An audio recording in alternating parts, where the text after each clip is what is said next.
예, 신율의 뉴스 정면 승부 2부 시작하겠습니다.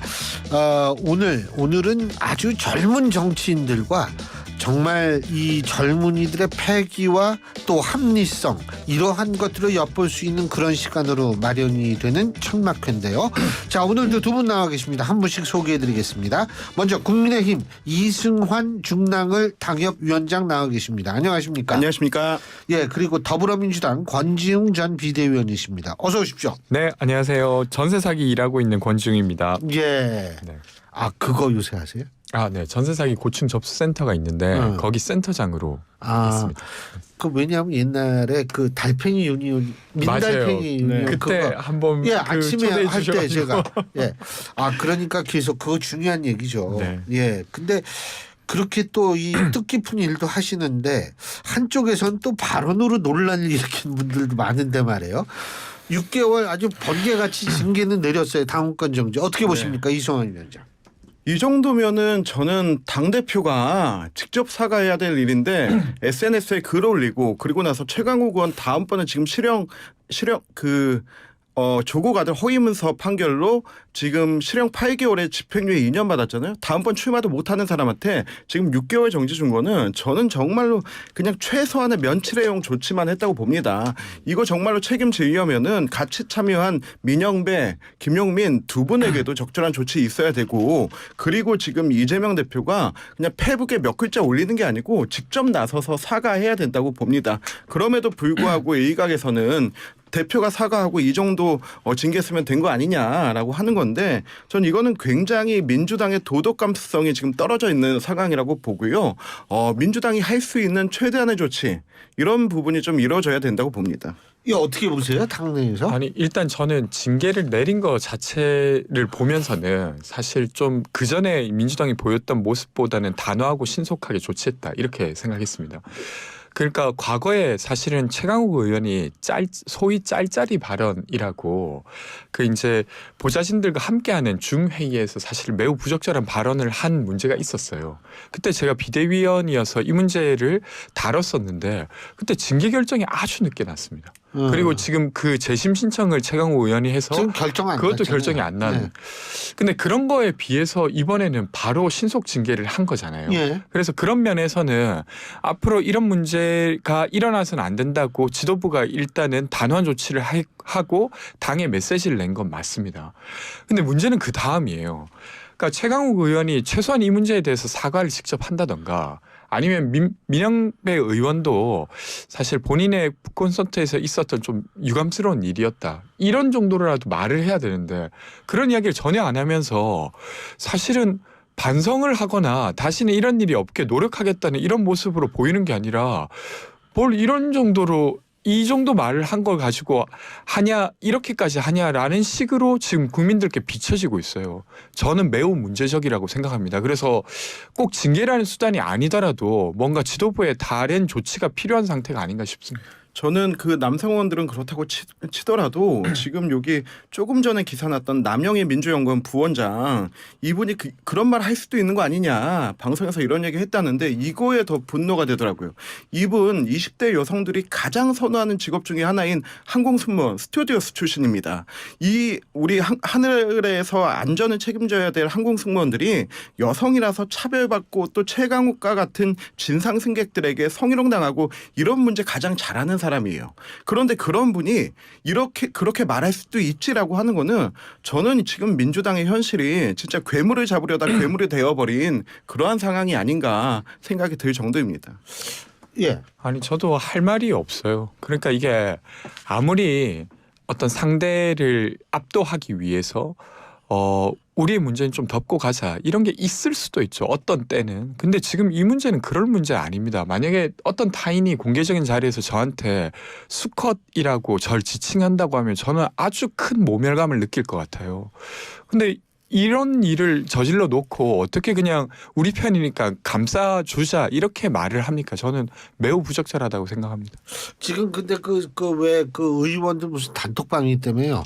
그 단톡방에서 이제 그 오간 얘기들 놓고서도 이게 이제 이 의도적으로 유출한 것이다라는 얘기가 나오는 모양인데, 그러니까 이게 계속 지금 문제를 낳고 이런 식이 되는 것 같아요.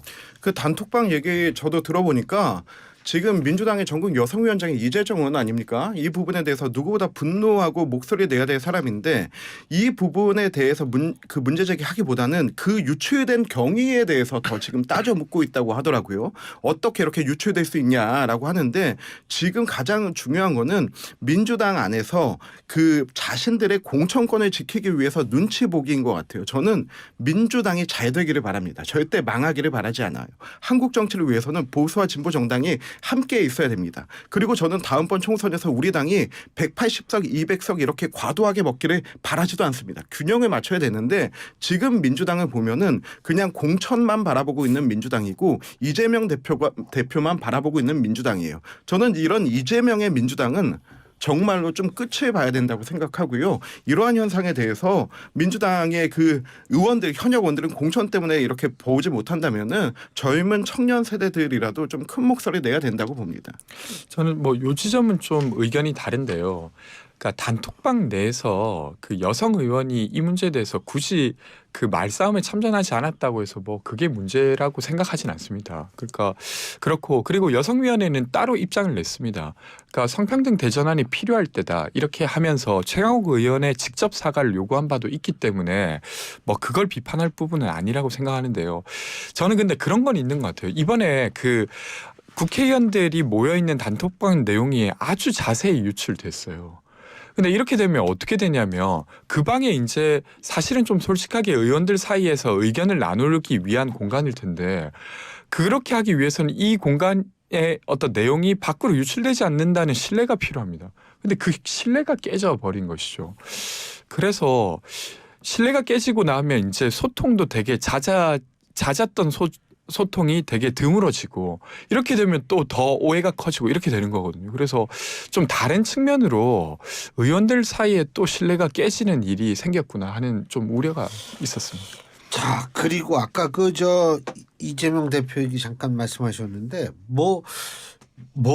하여간 여러 가지 얘기들이 나와요. 원희룡 장관이 계양 을에 나가야 된다. 뭐 이런 얘기. 어떤 분은 또 한동훈 장관이 나가야 된다. 뭐 어떻게 보세요? 저는 그 명룡대전이라고 하죠. 이거는 성사가 안 될 것 같습니다.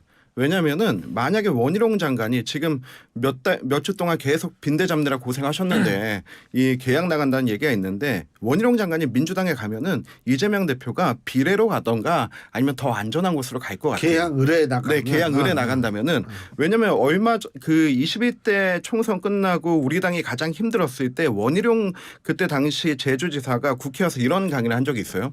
5대0 승리의 비밀. 나는 민주당에 단 한 번도 지지 않았다. 이제 그 원희룡 장관은 민주당에 굉장히 강합니다. 왜냐하면 공중전도 능한데 그 주민들이 실제로 만나는 그 100병 정도 굉장히 강한 사람이에요. 그리고 지금 또 국토부 장관으로서 계양을의 발전을 위해서 기여할 수 있는 부분이 굉장히 많거든요. 근데 이재명 대표는 원희룡 장관과 붙지 않으려고 할 거예요. 왜냐? 자기에게 있는 단 10% 20%의 위협도 감당하지 않으려고 할 거기 때문이에요. 왜냐하면 이재명 대표의 선거는 이번 총선이 아닙니다. 다음 대선입니다. 다음 대선까지 본인의 사법 리스크를 그 방지하기 위해서는 의원 배지를 달고 있어야 되고 의원 배지를 달기 위해서는 가장 안전한 곳에서 해야 되기 때문이죠.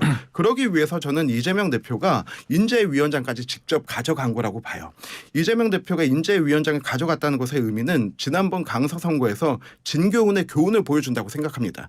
그 열 몇 명의 후보들이 경쟁하고 경선하고 있어도 내가 데려왔어, 입당시켰어, 공천 줬어, 당선시킬 거야. 그래서 이재명 대표가 다음번 목표를 150 과반에서 한 석 더하는 걸로 얘기하지 않았습니까?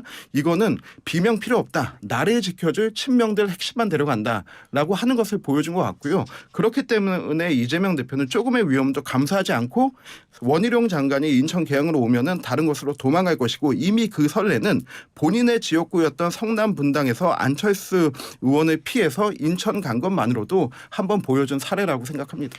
예. 저는 원희룡 장관이 출마 이야기 그리고 인천으로 출마할 수도 있다 이런 이야기 하시길래 정말 웃음이 났어요.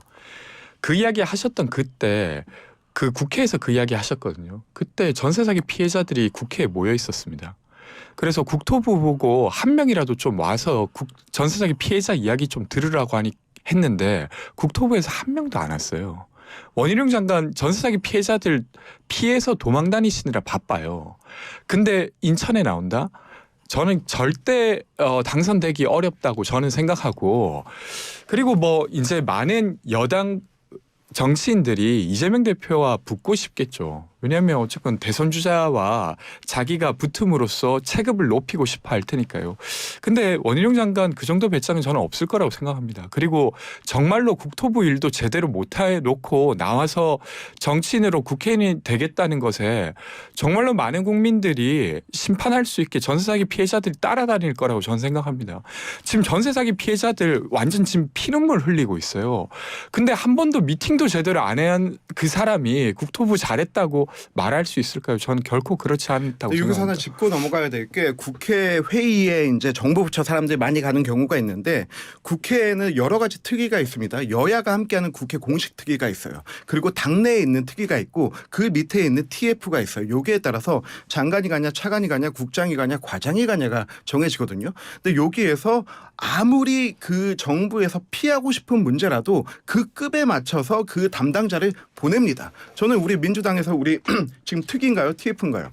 특위입니다. 예, 네. 민주당 특위에서 국토위 관련 의원들이 정말로 와라라고 했으면은 이건 멱살 잡혀서라도 옵니다. 이거를 장관이 피해 다닌다라고 할 얘기는 아니라고 생각합니다. 그러니까요. 그러니까 저도 그래서 너무 의아한데, 그러니까 그 자리에 장관 보고 와달라고 한 자리는 아니었어요. 누구라도 와서 담당 과장이라도 좀 와달라고 했는데 국토부는 다 무시하고 아무도 보내지 않았습니다. 근데 어쨌든 부족했던 것 같아요. 근데 그러니까 너무 한 거죠. 그러니까 그런 상태에서 원희룡 장관이 어디 출마해서 본인이 국토부 일 잘했다 그렇게 말할 수 있을까요? 저는 쉽지 않을 거라고 봅니다. 지금 한동훈 장관의 주목도가 높아가는데 네. 상대적으로 이준석 전 대표에 대한 주목도는 좀 내려가는 그런 느낌을 많이 갖는다라는 분석이 나오는데 어떻게 평가하세요? 저는 한동훈 장관의 주목도는 이준석 대표가 많이 높여주고 있다고 봐요.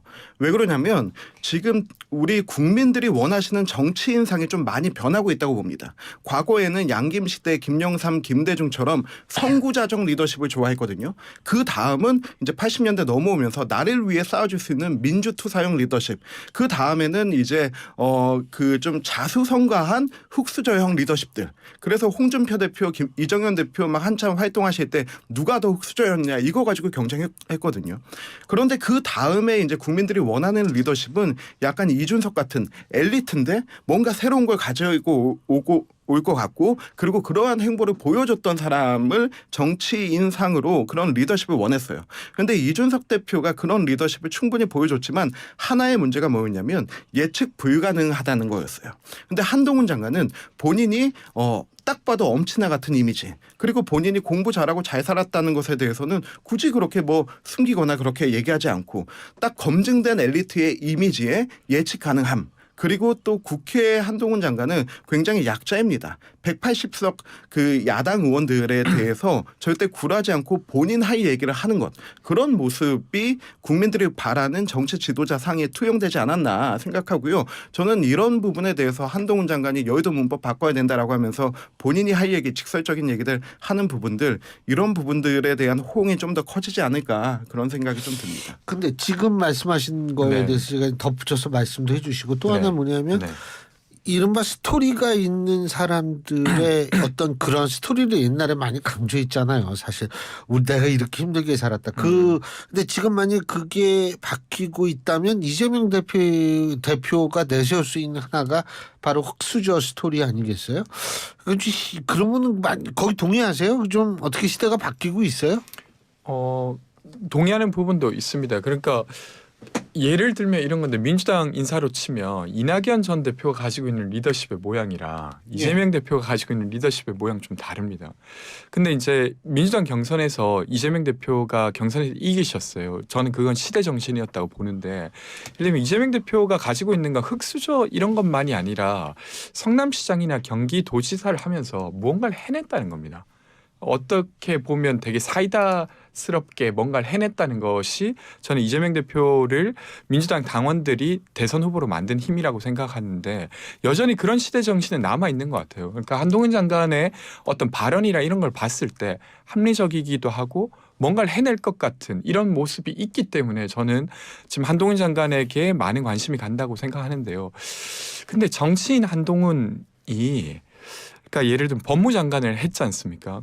검사로서는 뛰어났는지 모르겠지만 법무장관으로서는 저는 찬반이 있다고 생각합니다. 그리고 정치인으로서 자신의 비전을 보이기보다는 여전히 윤석열 대통령의 최측근 이미지를 벗어나기가 어려워요. 게다가 윤석열 대통령의 임기가 내년이더라도 3년이 남아 있지 않습니까? 그 상태에서 윤석열 대통령과 거리두기를 한다? 저는 어려울 거라고 생각합니다. 그러면 결과적으로 한동훈 장관의 등장이 뉴스를 이렇게 좀 차지할 수는 있겠지만 정권 구도, 그러니까 정권 심판 구도를 강화할 수밖에 없어요. 근데 거기에서 총선의 그 구도가 국민의힘에게 좋을 것이냐라고 했을 때 전 좋지 않을 거라고 봐서 이런 이야기를 드렸더니 많은 국민의힘 패널이 민주당이 저렇게 말하는 걸 보니까 우리 잘하고 있다 이렇게 말씀하시더라고요.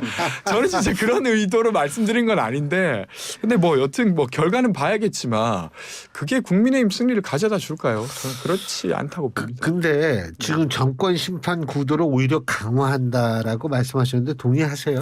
1년 6개월 된 정권에 대해서 뭘 그렇게 심판할 게 있습니까? 그리고 그 1년 6개월 동안 180석 거대 야당에 의해서 법안이고 뭐고 다 발목 잡히지 않았습니까? 저는 이런 부분들에 대해서 오늘 좀 반응들을 보니까 이제 좀 따라잡은 것 같아요.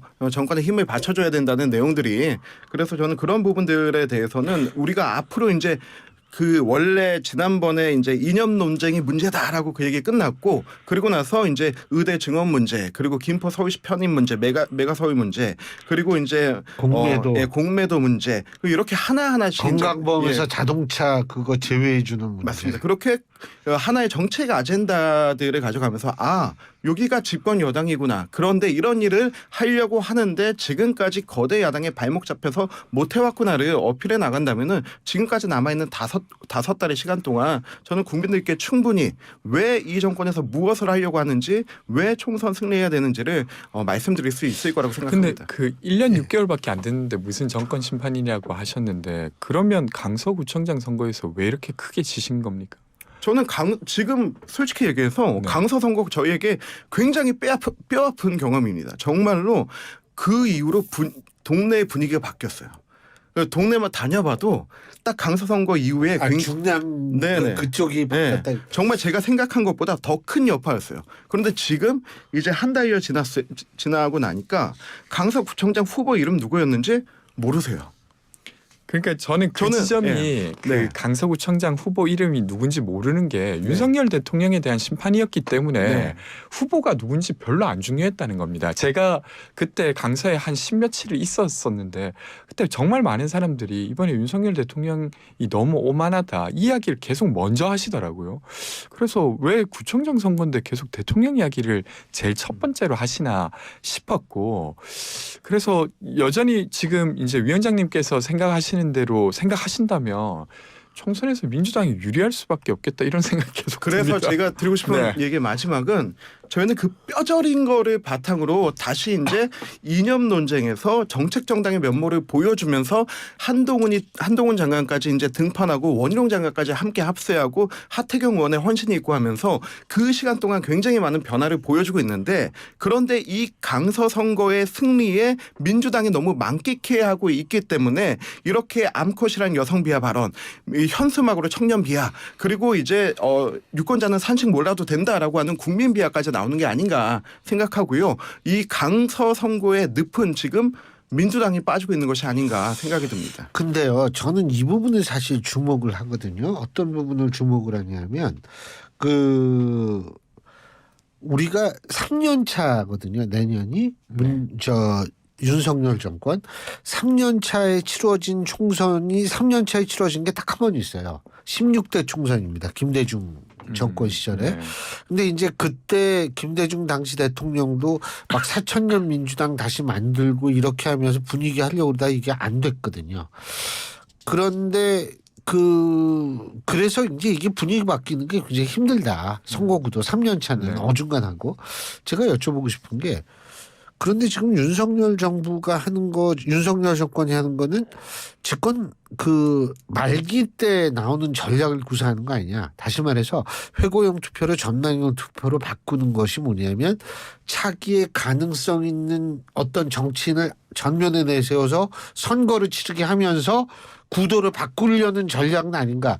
어떻게 보세요? 권지훈 근데 PD께서. 그렇게 하기에 예. 지금 원희룡 장관이라든지 그 한동훈 장관 같은 경우는 뭔가 윤석열 대통령과 차별화하기 지금 어려울 것 같다는 생각입니다. 만약에 그게 이제 이 두 사람이 그런 차별화를 하면서 이제 총선을 치른다고 하면 예. 진짜 정권 말기에 이제 예전에 박근혜 대통령이 그랬다시피 네. 이명박 정권 5년째. 아, 그렇죠. 예, 그랬던 것처럼 하는 건데 그렇게 하기에는 저는 어렵지 않을까 싶고요. 근데 제가 이제 총선 구도에서 민주당이 좀 유리할 수 있겠다. 저렇게 이제 윤석열 대통령께서 오만하게 총선을 치르신다고 하면. 근데 그러면서도 저 한편으로 되게 걱정스러운 게 민주당도 사실은 총선을 앞두고 변해야 되지 않습니까? 그러니까 21대 국회를 구성했던 이 모습 그대로 22대가 되면 국민들이 뭘 기대하겠습니까? 그러니까 검찰과는 잘 싸우지만 불평등과는 잘 싸우지 못하는 이런 이미지로는 저는 안 된다고 봅니다. 그래서 민주당 내에서 어떻게 좀 변화를 만들어낼까 계속 고민이고 그런 면에서 국민의힘에서도 좀 혁신을 많이 해주시면 저희도 따라 혁신을 하게 되는 거잖아요. 그래서 뭐 좀 같이 잘 변했으면 좋겠습니다. 예. 같이 혁신이 어디 좀 있으면 끝난다며요. 30초 남았습니다. 혁신이 12월 지금까지 초. 12월 아니에요? 끝나서 속보 나왔나요? 아니요. 네. 저는 혁신이가 5번째 혁신안 안으로 뉴스에서 봤어요. 대통령실과 이제 당의 관계 정립한다라고 하는 건데요. 지금 저희 그 모든 걸 받아들일 충분한 준비가 되어 있습니다. 어떤 혁신안이든 총선 승리와 정권 승리 위해서 함께할 준비되어 있으니까요. 혁신안 내 주십시오. 원래요. 선거는 모든 거 다 던집니다. 이기기 위해서. 예, 이번에 양당 중에 누가 모든 거를 다 던지나 한번 봐야죠. 오늘 두 분 말씀 여기까지 듣겠습니다. 고맙습니다. 네, 고맙습니다. 감사합니다. 예, 지금까지 국민의힘 중랑을 당협위원장이시죠. 이승환 위원장, 더불어민주당 권지웅 전 비대위원 두 분과 함께했습니다.